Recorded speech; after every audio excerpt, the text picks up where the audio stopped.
All right, what's up, Chooms? Welcome back. My name is JonJonTheWise, and you are listening to Tabletop Cyberpunk. This is one of the OG old school episodes that I'm used to. Or not, well, I haven't done it in a while, but I have an amazing guest with me. Most of you have seen him before if you're tuned in on this channel. He is part of Under the Crimson Sky, and he also has a wonderful podcast called the No Latency Podcast. It is a Cyberpunk Red actual play podcast in the style of an audio play, audio drama. And he also has a YouTube channel and other things that I'll let him talk about. But I have with me Binary Dragon. How are you? Hello, everyone. Yes, no, I'm fine. Hi. There's also Hey, a what's up? video version. I'm waving. Yeah. No, I produce No Latency, which is a Cyberpunk Red roleplay podcast. We just finished season 1. We've released a bunch of side quests, and there's loads of great places to start. And you can check out information about my podcast at nolatencypodcast.com, and you can follow me on Twitter at Binary Dragon. Yep. Yeah, and all the rest you'll find through that stuff. yeah, it's a podcast. You guys know how podcasts work. You go, you download it, you listen to it. But you started your YouTube channel, right? Yeah. We just started releasing some video content. We've got a Q&A coming up in a few weeks, with which Miss Magitech is hosting, which is really nice. Very nice. We've put up the panel that we had at Comic-Con. We've got an animated monologue from Jeb that's really fun to check out on our YouTube channel. I think that came out yesterday. We're trying to expand our content a little bit. I'm still considering putting the whole podcast on YouTube. I'm just not really sure how, because I want it to have a video. So that I want it to have a video component, and I'm working on that. And unfortunately, I've watched Edge Runners, and now I want things that are a little bit further than. Dude, are you kidding me? It's like top level anime. Such a good show, isn't it? It's very, very good, but I've realized in watching it that there are lots and lots of shortcuts they're taking that you just don't notice. Yeah, for sure. I've watched the first 2 episodes twice now.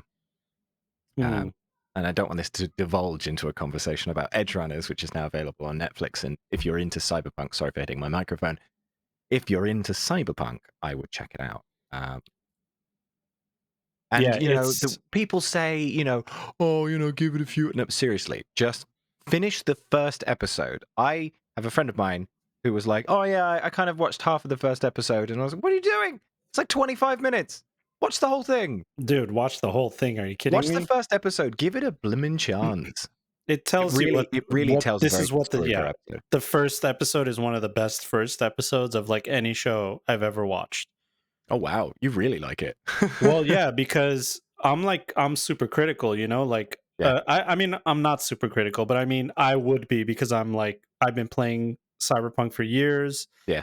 When I played 2077, it was the same thing. It's like, okay, what are you going to do to my game that I'm used to, Absolutely. So I think that they told the story of what Cyberpunk is really well. They introduced it right, like nail on the head. Corporations, bleak, no one cares about you. You got to make your own destiny.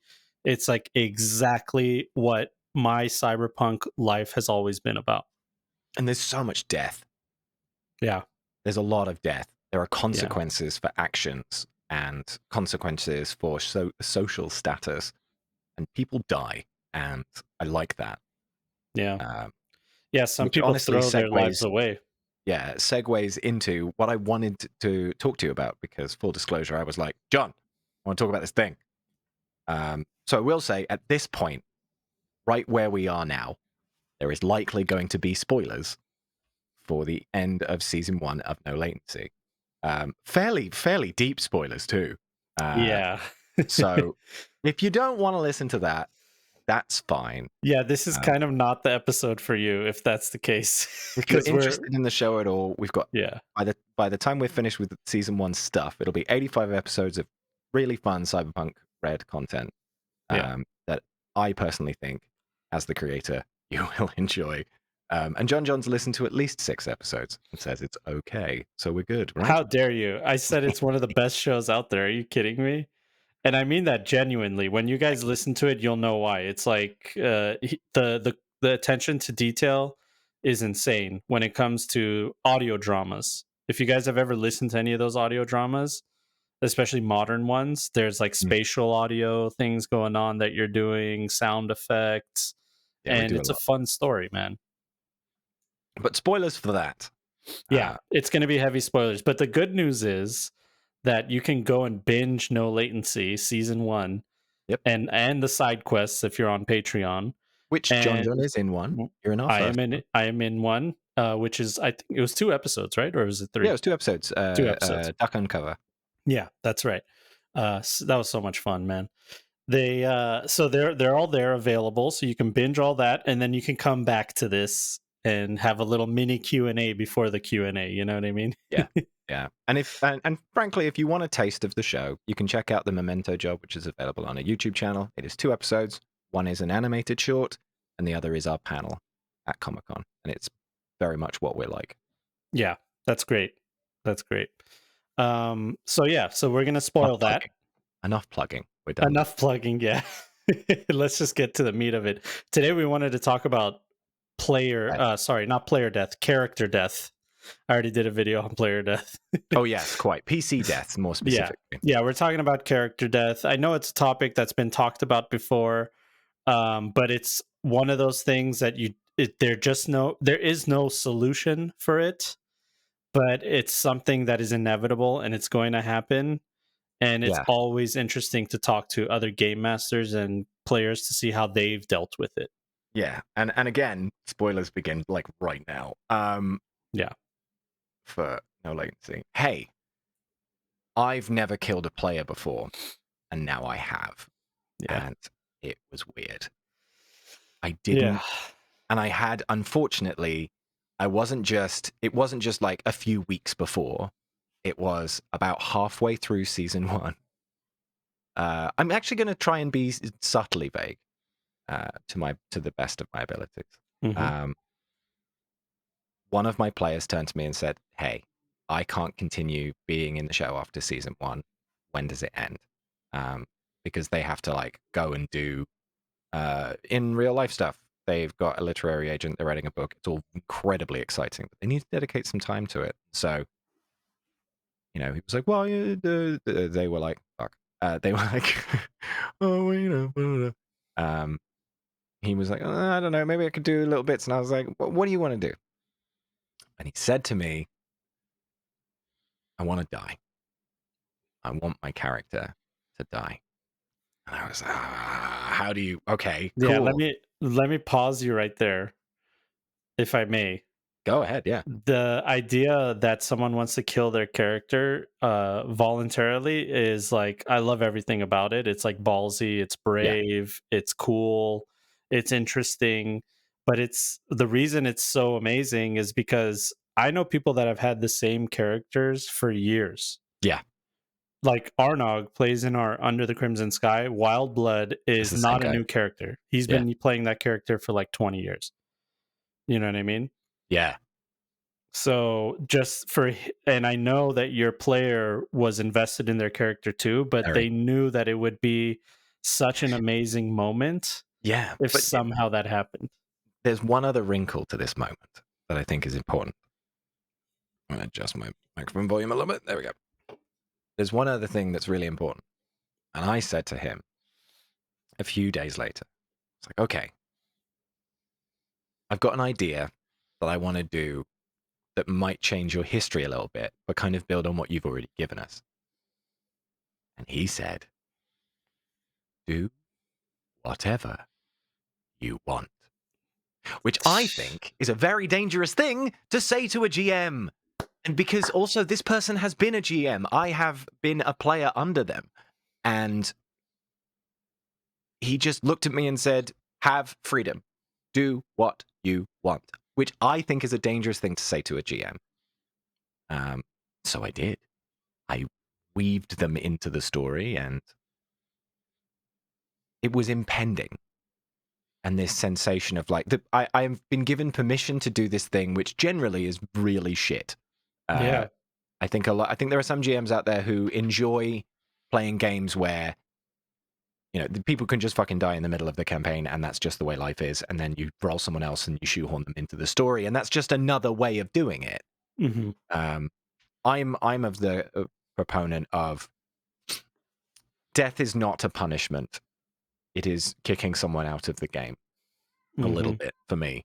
And I think if someone rolls really badly, then they lose a leg, or they have to like invest in fixing that, or they scrape out the skin of their teeth, or they lose an item they really like, or like really punish them, but let them continue in that punishment is kind of my way of doing it, I suppose. So I don't necessarily consider death unless the dice are going to be really mean, I suppose. But again, I've only ever killed one PC before, and it was weird.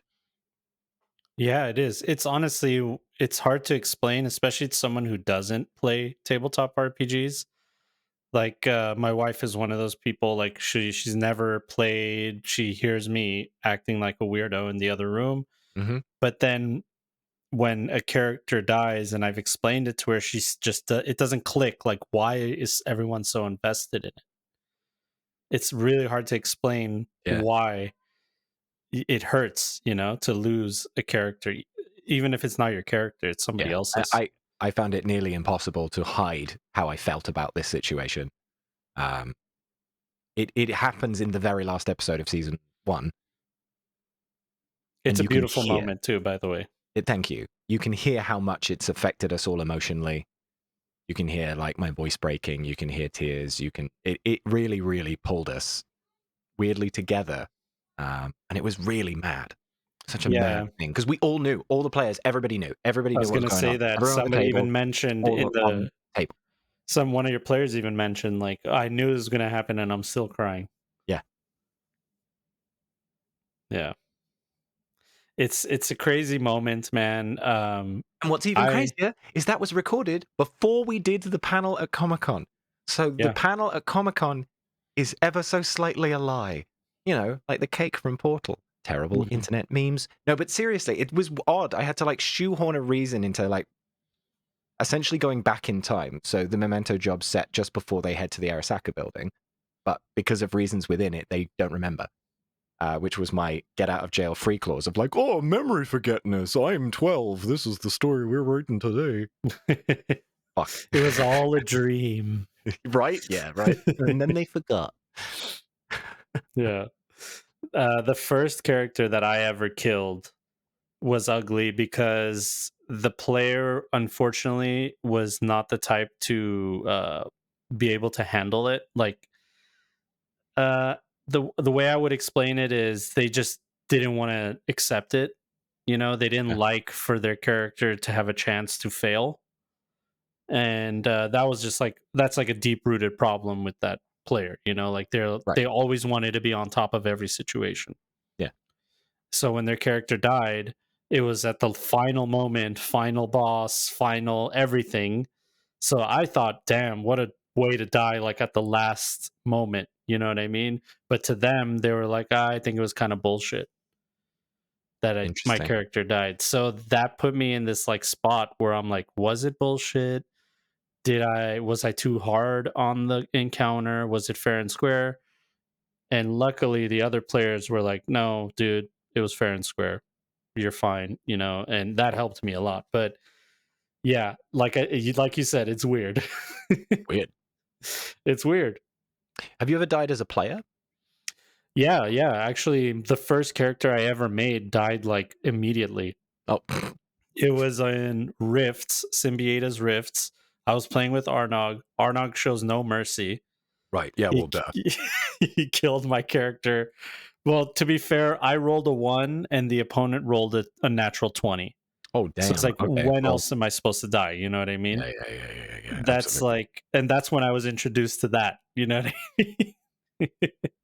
So I was like, oh, that's actually pretty cool. Like, if the odds could be so bad in your favor that it's like you're dead. So I was actually, okay, that was fun. Why don't we play something else?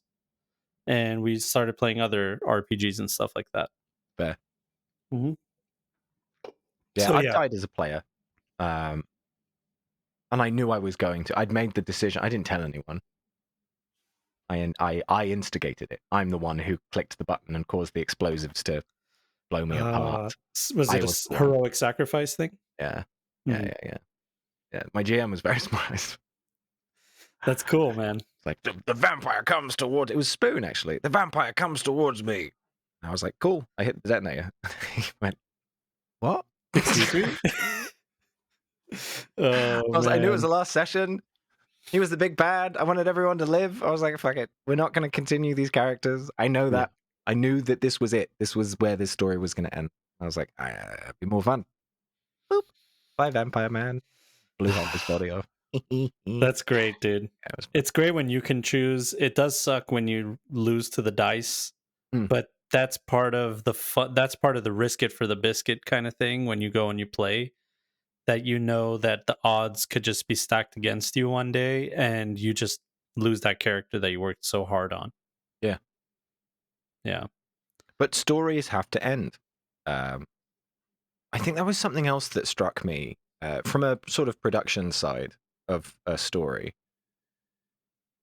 I've had a lot of people message me about how like they were affected by the end of the show, how they cried or they felt they had emotion. One person tweeted me, or rather tweeted us, "Why didn't you tell me I needed tissues? I listened to the finale at work." I was like, "Oh, sorry."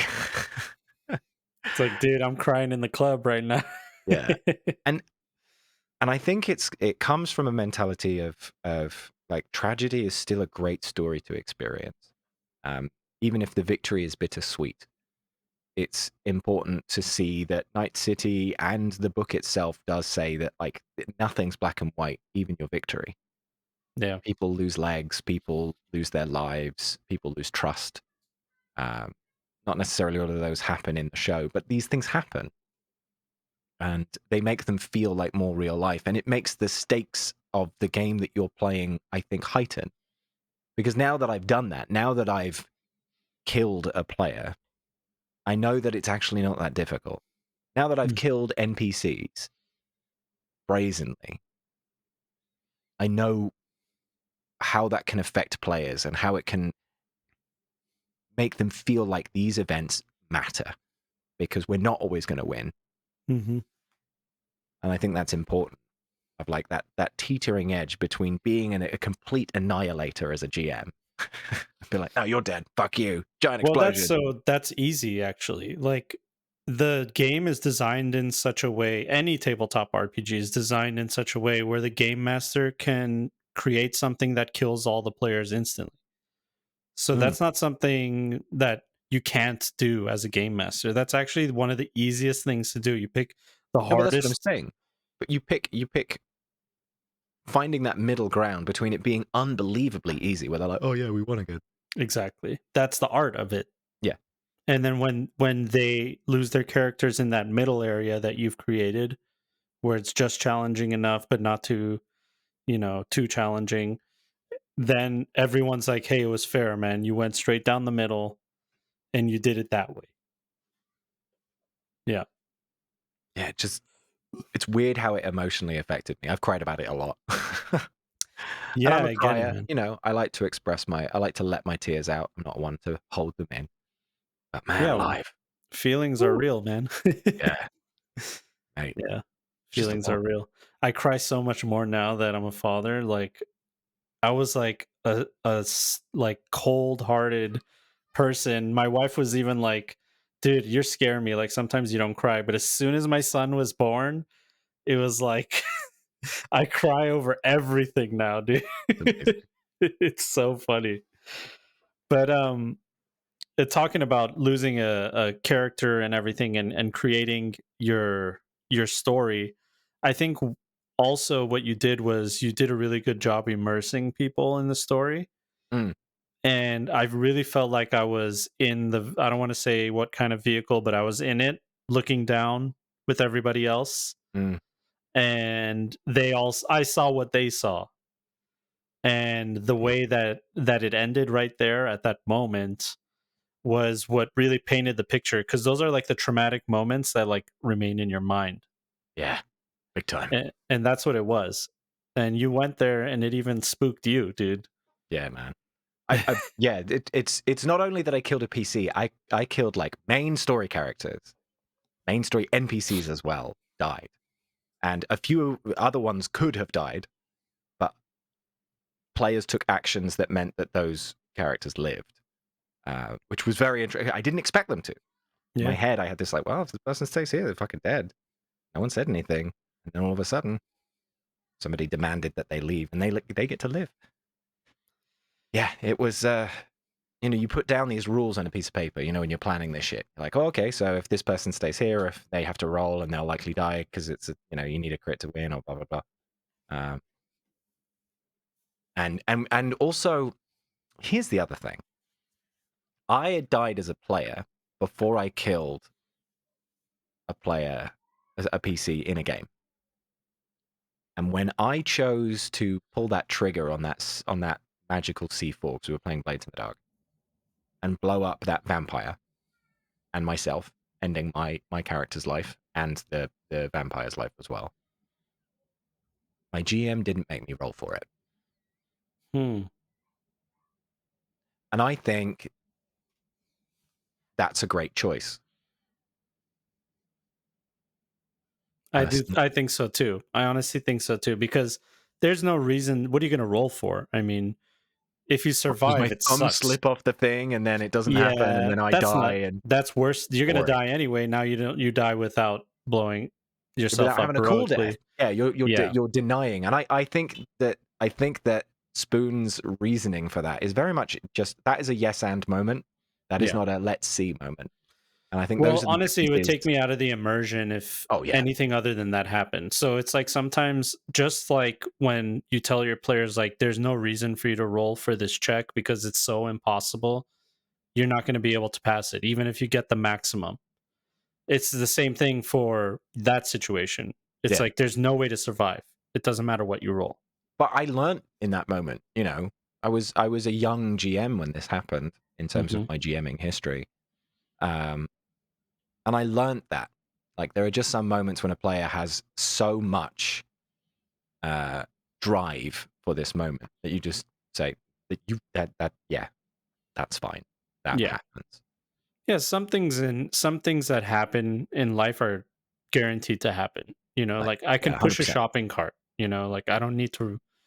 Like a really catastrophic moment would have to happen for me to not be able to push a shopping cart. Yeah. Also, You know? yeah, and in fairness, this moment was me lowering my thumb on a button. So There you go. you know what I mean? It was That's a it. magical button, but it was It still a was in button. Venice too. No, it was in Dustfall because Oh, Blades okay. in the Dark is set in this sort of dark city with rivers around the roads and stuff. It's very cool.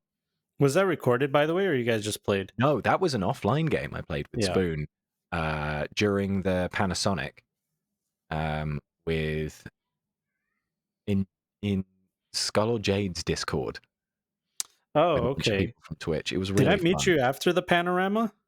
You met me near the end of the panorama. Okay. The pandemonium. The pandemonium. Yeah, let's just see throughout the show how many different ones we could do.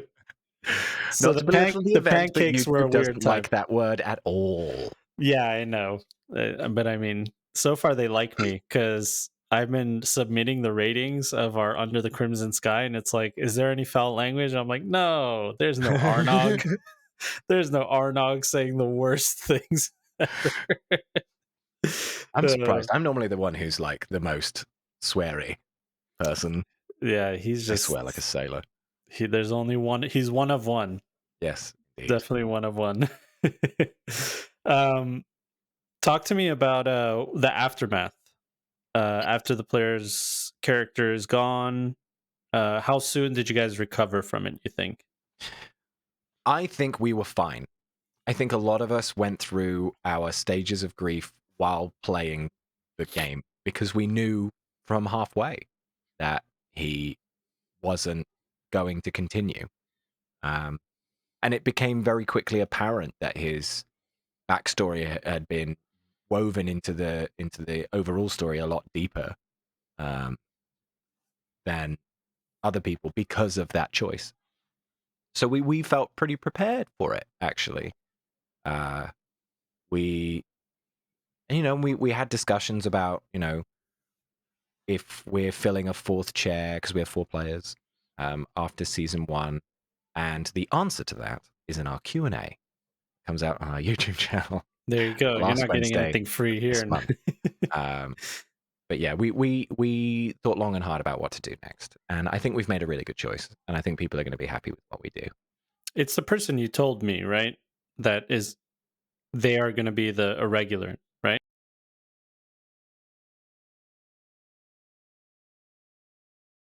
Is more important. I miss playing with him. Well, I'm- usually when you kill a character, if you guys still have a good relationship, then they just make a new character. Yeah, But this situation, it's like I gotta go and leave. So you kill the character and then you lose the player too. yeah. So they're Yeah. not even going to re-roll. We're I just don't get to play with them again, and Well, that's you sweet. never know what the future holds. It could Yeah, but be they won't be a regular. You no, know, maybe not. Maybe not for a year. we're not going to see that. We're not going to see that character ever again. Yeah, I mean, actually, I mean, who the hell am I kidding? yeah, That's the thing. Let's break it down. Let's break it down, listeners and watchers, because it's a fantasy game. So here's the truth of it all. If you want to bring a PC back, you fucking can. It doesn't yeah, matter if you're blown into a million pieces. They could be a clone. You can make up any kind of bullshit. They could come back stitched together like a really bad Jack Skellington. You could do so many fun things. yeah. Plot Never be armor. afraid to just Deus Ex Machina your way out of it. Create some sci-fi bullshit because everything in that book is wonderful sci-fi bullshit. Yeah, and Warhammer does that a lot. Yeah, it does. Yeah, like the Emperor is quote unquote alive. But he's on a corpse on a throne. Yeah, But they still say that. he's Yeah, fucking dead. That guy's dead as a doornail. yeah. I'm upset with them right now. I've been waiting for my book. It's like weeks that I've been Ooh, waiting for my book. drop the thing. Um, I wanted to talk about something else. When it comes to player death. Okay. You've never experienced like a player passing, right? No, I haven't. No. And I watched your video about this. Yeah, that was such a weird. When you're talking about weird, that like adds a crazy other layer of weird to it because I never expected to even have that experience until I was like in my 90s, or Yeah. 80s. It's like that's when you lose your friends, you know what I mean? But yeah, it was a really because it's exactly like you said. You miss them, you miss that player, you miss their character, you miss that Yeah. player, you miss them coming back and being at the table. They're no longer there, and there's no way of that character coming back either.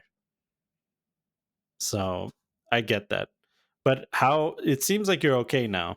I know Oh you yeah, I'm said fine. you cried about it for a little while. It Oh it yeah. hit you, but you're back on the horse Yep. and I mean, you're we've having already fun with recorded it. 7 episodes of season 2. Like I'm past it, you know? So can I ask you, are you now more like scared about killing another character in the future, another PC? Because with my situation, it kind of like made me more hesitant to kill a Mm. player. I think essentially the way I've always played TTRPGs is the focus on telling a story as a group. And because of that, random death doesn't help tell a story. And so I think what it's taught me, what this particular PC death has taught me is how important stakes are to a story. And also that any character death, NPC or PC, any of those can be a really, really good plot hook, plot point, and it can also be a fantastic full stop to a story. Yeah. Um, and being brave enough to perhaps, I don't mean railroad in any shape or form, but being brave enough when someone says, you know what, I'd be okay if my character dies in the finale of this. I might re-roll. That actually would be nice. There's nothing wrong with you putting one extra dude in that room to maybe make sure that happens, especially if they've asked. Yeah. But also, if the stakes are high enough and someone dies, make it cool. Don't let it be a bullet. Let it be not just one bullet. It should be really, really cool, heroic. It should matter. It should change the tide of battle. It should bring everyone to a silence. They should get one last hurrah. Something. Do it. Make They it hold the a door. legendary action. Whatever you want to do. Yeah. But I think that if a player has to die, if a PC has to die, I know. it should matter to the story that you're telling. Those are the ones that they'll remember, because then it's not, they didn't die in vain, story-wise. That's important. It gives other people revenge, if it, etc., etc. Yeah. I'm with you. I totally But agree with you. I think I'm the kind of GM who will not let a player die in session 2 because it's boring and they've only just kind of got their feet in this character. I am the kind of GM, frankly, who will like just nudge it to the left a bit so that they might get hurt a lot, but they're not dead. Yeah, that's definitely been a fear of mine, that I'm like, okay, is this first encounter gonna just kill them? Like in our game, Under the Crimson Sky, Mm. you guys go to the graveyard and then there's an Arasaka hit team that hits you. Yeah. One of those guys had a missile launcher. He Right. fired a rocket. If that hit and it rolled double sixes, you all probably would have died. Right. Because that's 8d6 damage, and then But, boom, campaign's okay, so over. this is the other thing that I think is really important to hear. When you're making something you intend to record, produce, make into a show, I encourage you to do so, listener. It is a lot of fun. It is a lot of work, but it is a lot of fun. Don't forget that a death like that early on ruins pace. You do not, say you have 3 players at your table. You've got 3 players at your table and you've got yourself. And you're recording it for a podcast, a YouTube show, whatever. You have forgotten the 4th player, which is the audience. They are invested in this. They have favorite characters. And it is unwise of you to kill those characters off for the means of production. That sounds ridiculous, doesn't Yeah, it? it would have been bad. It would have been terrible if you guys died there, but I'm But so glad it even didn't saying happen. this out loud sounds ridiculous. So like, whoa, so you're encouraging railroading, are you, Binary? Actually, yeah, I No. am. When it comes to making a story for a production, for the internet, for even a tiny audience, it doesn't matter how many people are listening to your story. If you've got art, if you've drawn things and places, do not destroy those things, at least for the first half of your show. Yeah, let the fuse light, you know what I mean? Don't Get piss people on the excited fuse. about them and then snatch it away. It's far more fun. But when it Yeah. comes to a private game, you are in a completely different realm. You're in a realm where you can spend 20 minutes looking up a rule if you're all really interested in it. You are in a point where you can be like, oh, dude, I think your character might die here. Can we kill you off? Do you want to roll a new character, or should we do some... Have that conversation at your table before you start. Like, is everyone okay with actually dying, or do you want to be maimed, or do you want to just make that decision when it happens? Yep. Have a Yeah. conversation about player death. I don't think a lot of people... Sorry, character death. I don't think a lot of people, before they start, have a conversation like, are we going to die? And Yeah. the issue is like the biggest TTRPG has a way of bringing players back. PCs back. I keep doing that. I'm really sorry, John. Yeah, by the way, when we say that, guys, you guys know what we mean. So Yeah. we don't have to keep correcting ourselves. Right. Yeah. So, D&D in itself has the advantage because they have resurrect spells that will just bring people back just as fine as they are. Yep. Whereas in Isn't Cyberpunk, the that's not a thing. wish spell does that too. The wish like spell, just like, they're fine. It's Yeah. fine. Yeah. Yeah. There's nothing like that in a lot of other TTRPGs. So you have to remember that requires balance. Because D&D is balanced in such a way that even if you die, you can bring that PC back. Whereas Cyberpunk, if someone's fucking dead, you have to make up some seriously weird sci-fi bullshit. Yeah, you do. You had like Trauma Team was just around the corner, coincidentally, or something. You know what I mean? Or you you create like a clone contract thing, like in yeah, some weird thing like your consciousness goes into another body. I will say I agree with everything that you said. You're completely 100% correct. If you guys had died at that graveyard, then it would have and, totally put a hamper on the campaign, like yeah. on the show completely. We might have The had to show would just be like rebrand. done. It'd be over. Yeah, we would have to rebrand, like make a new thing, make it Yeah, new. you'd have to have new characters, or We might the even have next to go to episode Night is City. like one of the the naffest version of this is the next players is you just film like me dressed as the character. that I play, just waking up in bed going, "Oh, it What a was all a weird, what a dream," weird and then we just dream. start from zero, you know? And fuck, I don't know what you do. Like, "Oh, Yeah, shit, we have art. Balls." but for But that's the me, difference. If you are listening to a show, watching a show on YouTube, don't be angry, don't be mad if players live through situations where you're like, I'm pretty sure that that would kill them. Yeah, because yeah, they've still planned a bunch of recordings, or they have only a certain amount of time for those people to actually play, so they're going to keep them alive or whatever. Whereas when it comes to a private game, you have more freedom to kill, yeah, essentially. Because you don't necessarily have art. That being said, as a GM, if one of your PCs has spent $150 on art and on the first thing you kill them, you're a bad person. you're a bad person, dude. Oh If my they've god, spent money on art and they're like, I paid this person loads of money dude, and one look of how my and it's fucking Patreon amazing. guys, Don't dude. be that guy. Nihilus, you know who you are. He has a problem, dude. He keeps giving this artist is just like throwing money at him, more artwork, more artwork. And I'm like, dude, if your character dies, I'm gonna feel like shit. Are you Yeah. kidding me? But But yeah, it's you have to. It is not a black and white question. Are you able? Are you willing to kill players? Are you able to fudge dice? Sometimes there are just so many caveats to this question. mhm, But when you finally do it, if you've done it well, you'll know. I knew I hadn't made a bad decision by having this character die. And I knew that the other characters that had died around that situation were also good choices yeah, because they felt effective. They felt like they pushed the story forward. None of them felt like they were a dead stop. Everything felt like it was good and fluid. And then that just means you're on the right track, I yeah. would say, in my opinion. I would say that too. Definitely, I would say you're on the right track with that mentality in general. Just Mm. like taking that mentality with you throughout your gaming experience. I will have to say though, I was like, okay, I'll give one of them a rocket launcher with one missile. It's one missile.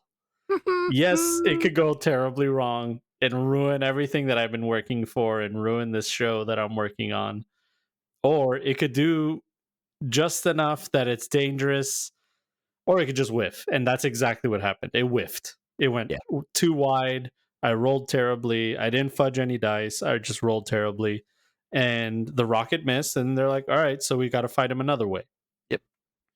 And And then Arnok scare Wildblood almost died. but we also like wrecked in Yeah, that for fight. sure. It was a point where And you were like, wow, that's okay. yep, yep. It's good because I needed to gauge what your characters can do. It was the first combat, Yeah. but it also made sense for the story after what you told me about your character. I was like, okay, this will be a fun way to have a hit squad hit them. Interesting. And it caused like so much fun in the Yeah, I didn't campaign know. too. I had no idea. I had Yeah, no yeah. idea why they were there. None I whatsoever. For I those of you who know. listen to that show, that is not how we roll. I'm Yeah, a great fan of GMs keeping secrets. I kept so many secrets for my players. yeah. There's still stuff they don't know. Yeah, Yeah. I'm Secret. all about surprising the players like Yeah, yeah, yeah. completely. I Leave try to evidence. Leave a hint somewhere. It's more fun that yeah, way, especially I if they get don't it. see it. Mhm. Well, see, the my hint is like you told me about your backstory, so you should just expect. So, like all each one of you have told me something about your backstories, and now you're seeing it come to fruition with Dustin's character. Wildblood got a letter, and what's going on with your character. Mm. So you guys told me about your backstories, and I made something happen out of it. So Yeah. that's what Yeah. you should Always expect. involve people's backstory. If they've given you a backstory, add it in somehow, They're even if basically it's just a telling bit you of it. they're telling you like, hey, this is what I'm interested in Yep. when they tell you their backstory. So all these like game masters that are like, oh, I don't know how to get my characters hooked, give them a hook. The hooks are there, dude. Just use Yeah. that. But always ask permission. So it's like, oh, your character has family. Do you want your family involved in the story? Yes. Do you want your family to be in danger at any point? No. Cool. Hmm. All right. I'll just have them like get in financial debt or something. You know what I mean? Like, whatever it is. Um, when it comes to a character's backstory, don't forget that that's part of their story that they've brought along. And I would argue you've got to ask consent about like, what am I? You could even just make it a blanket question, which is, what am I allowed to do with your backstory? And what are your Okay. big no's? What do you want to keep as just part of your identity and that's just a part of the law? You know what I mean? Okay. I because I never considered doing that because I'm like, oh, but won't that give it away? I think No, that it if doesn't you give keep away it, anything. no, what you said is good. But if I was like, hey, if you don't want do you want your family to be in danger, and that kind of gives it away because maybe I do put some Not if these are the questions you ask of every exactly, single yeah. player. Yeah, Mhm. beforehand. I always talk about setting expectations in the Yeah. beginning. Always set expectations and always have your ear open to what your any feedback that you're getting. Mhm. That's for sure. But there's also something to not going against your players' wishes, but just telling them like, "Hey, I understand what you're sensitive why you're sensitive about this topic. If it's a no, like blanket no, like stay away from it, X, go away, then there's no discussion there. You know what I mean? Yeah. They're telling you exactly what it is. But if they're like, yeah, it would make me feel a little bit uncomfortable if something were to happen to this character in my backstory. You know where the line is. They just told you the line. That doesn't mean that character can't be in the story. They're just telling you where the line is. Yeah. That's They're all it just saying, is. like, "Just have them not die, please." Yeah. Like, yeah, okay. Yeah. Oh, I was going to ask you this. It was pretty interesting. You also had to play NPCs that were sad about the PC Yeah. I did. death. I did. So you played multiple NPCs and then you Yes, had to I did. play them like different, like to different Different levels of degrees.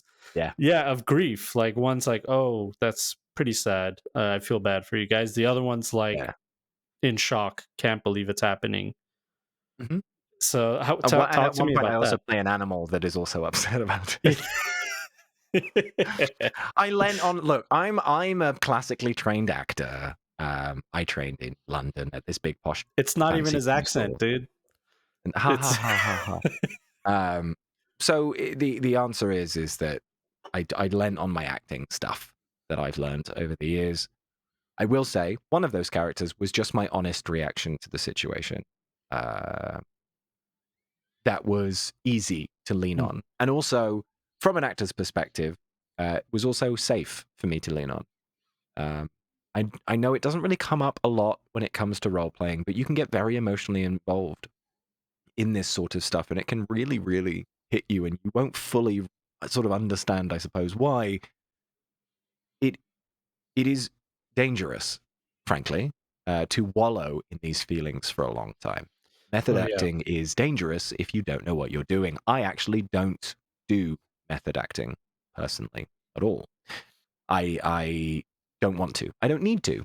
Frankly, it's not the vibe of how It's a I little too perform. heavy for me. I don't think I'd be able to do it either. But it is important to say that if you find yourself getting a little bit too emotionally involved, get some help. Talk to a friend. It doesn't have to be a therapist. Talk to a friend and be like, "Hey, this affected me way more." Like, hey, get help to get yourself out of that emotional hole. It can happen. I've talked to people who are like, "Yeah, PC of mine died, and I was like sad about it for like a week or two. I missed work for 2 days."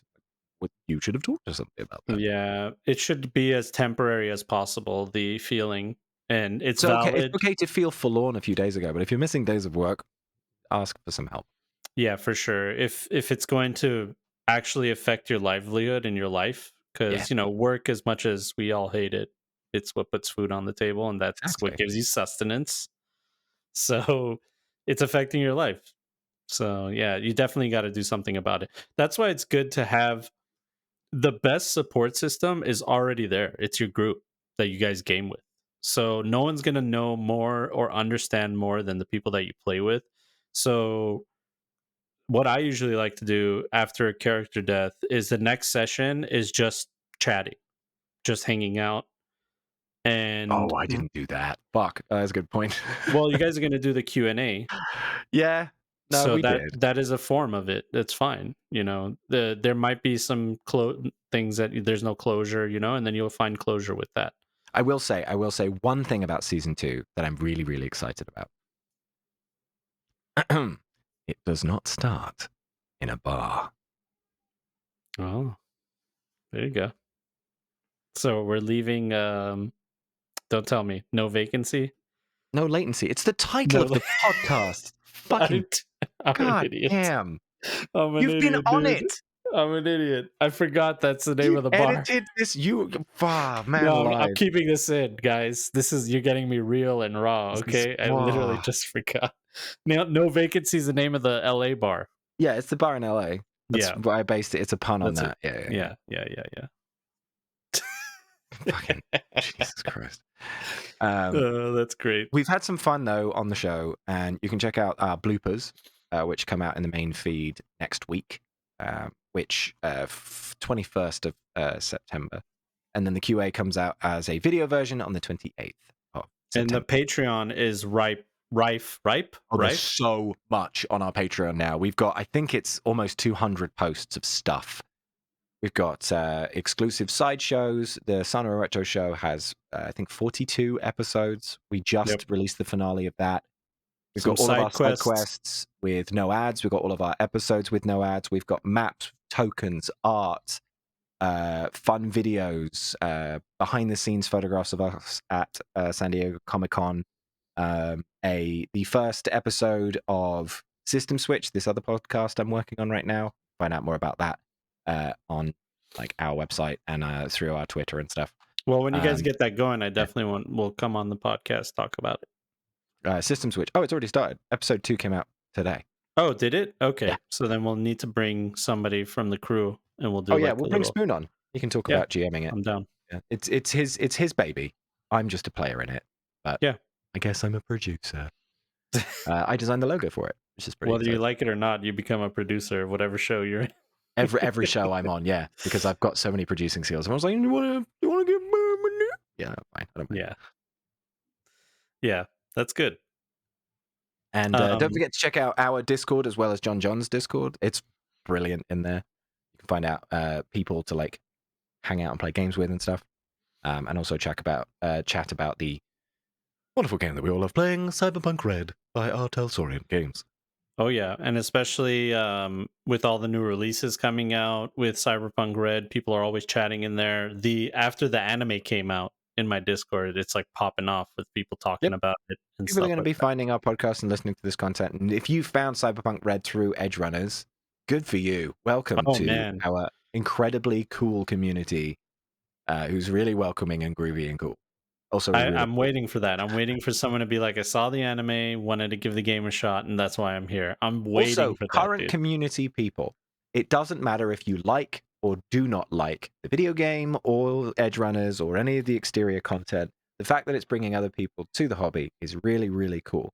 I'm not saying that anyone's Yeah, being a big grumpy poopy face, but if you can look in yourself in the mirror and be like, oh no, maybe I was a bit of a grumpy poopy face. Like if someone wants to join your game and they're like, I want to grab this character from the anime, just let them.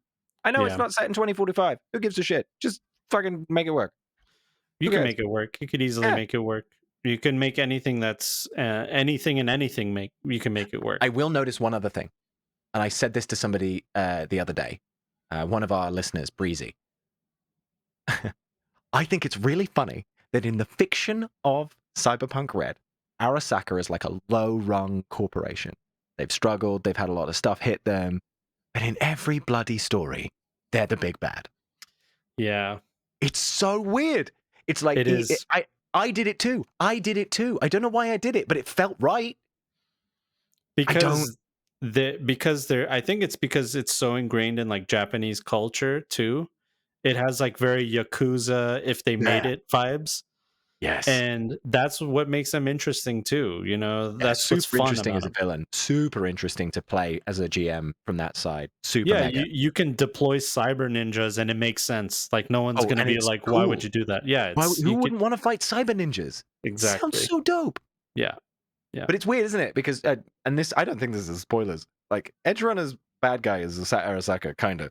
yeah, They're a bad in the story. They're also the bad in the video game. They're bad in the story that causes the video game, which is from the tabletop game. But in the book, they're like, no, it's a big nuclear explosion. And I was like, no, it's not. For Roster, I was like, no, it's not. They got a building. It's yeah. fine. Well, it's their story is like a up and down thing, like Yeah. up But to it's weird. Like a 2020. lot of people pull from Arasaka as a bad guy. Yeah, it's great. It's a great. It's one of the fun things about the cyberpunk universe is Arasaka. Everyone's interested in it. I think that the one thing people need to remember is your Night City and my Night City are never going to be the same. You're never Ever. going to get any one to one, even if you use the same landmarks. If I have a no latency bar in my game, it's still not going to be the same as your game. And that's the kind of mentality I went with when I played 2077, when I watched the anime, when I listened to other actual play podcasts. It's always, I wonder how they experienced it.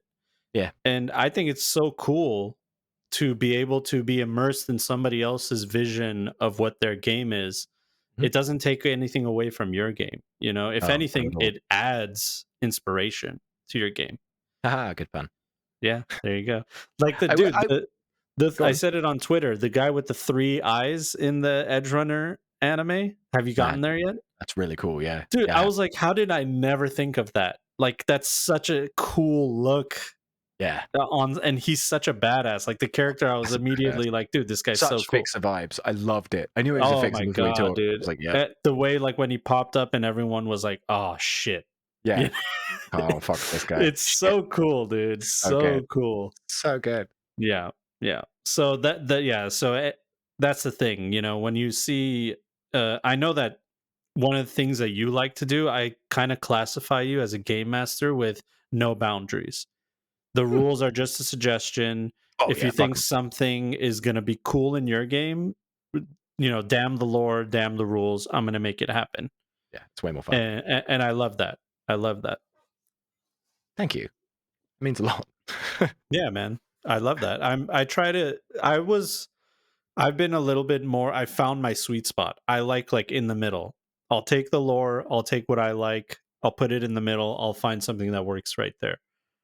That But being it said, you does. also used Arasaka as a bad guy. Oh yeah, yeah, for sure. Arasaka's always going to be a bad guy. Even in Red when they're not supposed to be in the United Right? States, I'm like, yeah, I know what that means. They're What working the fuck? clandestinely, all right? Everybody does it. It's so funny. So don't feel They bad if you do a trope. That's the other thing. As a GM, do not feel bad if you're like, this is kind of tropey. yeah. Fun. Tropes are tropes because they're fun. Have fun. People are sitting at the table to fight Arasaka. All right, I'm coming to Yeah. if I'm coming to play Cyberpunk, especially after I played the video game or whatever. I'm like, if you don't let me kill some Arasaka ninjas, I'm gonna leave. You know what I Yeah. mean? So yeah, that's the thing. And I actually have a video coming out soon. I'm working on it, talking about Night City and what it's like to play outside of Night City. So in Oh the yeah, video, because our campaign is set outside of Night City. yeah, and this is the Yeah. first time I've ever ventured on a campaign basis, like Oh yeah, it's outside of fun. Night City. I'm having a great time. It's cool. It's fun to, because it's like you never know what can happen. You know, it's not, there's no preconceived notion of what you're supposed to do. You could just go out there and do whatever you want. But does that mean I'll never play in Night City again? No. No. I'll be playing in Night City all my life. You know what I mean? So I think that's totally normal. Yeah. No, it's been really fun telling stories and in Night City and sharing it with an audience. Um, especially as a new GM, I just wanted to get it done, and I've kind of learnt a lot during the journey, and the kind words we've got on Twitter and Reddit and all the other places have been just magic, and I can't thank you as well, John, for being so inviting.